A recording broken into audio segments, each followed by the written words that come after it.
In this video, we are going to see how to do total of the data which is available with us with a shortcut.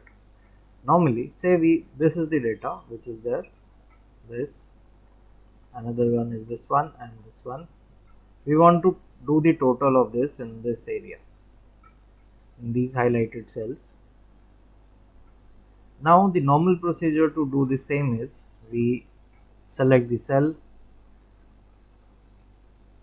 use the formula of sum, select the data which is there, enter. That will give you the total of the data which is available with us. However, we can use another method to do the same thing, that is we go to the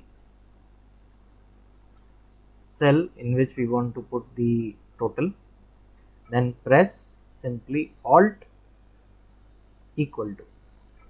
So it will select the data which is available over it, the numbers which are available over it, and give us the formula of sum.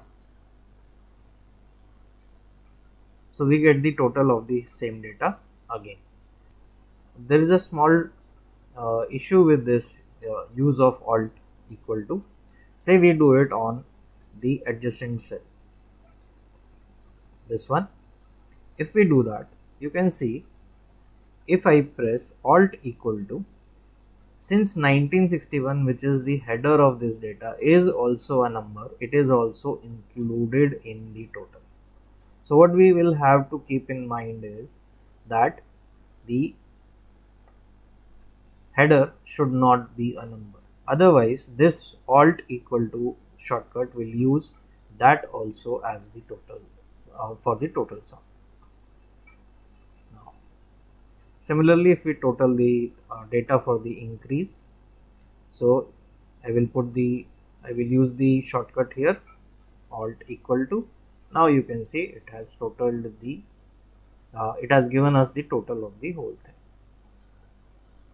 So this is a very easy way to do a total of all the data which is available in a particular column, and especially when we know that we will have to, maybe this sheet is very long, so we will have to select that whole of the data. So instead of using some formula, we can use Alt equal to as a replacement of the same. Thank you.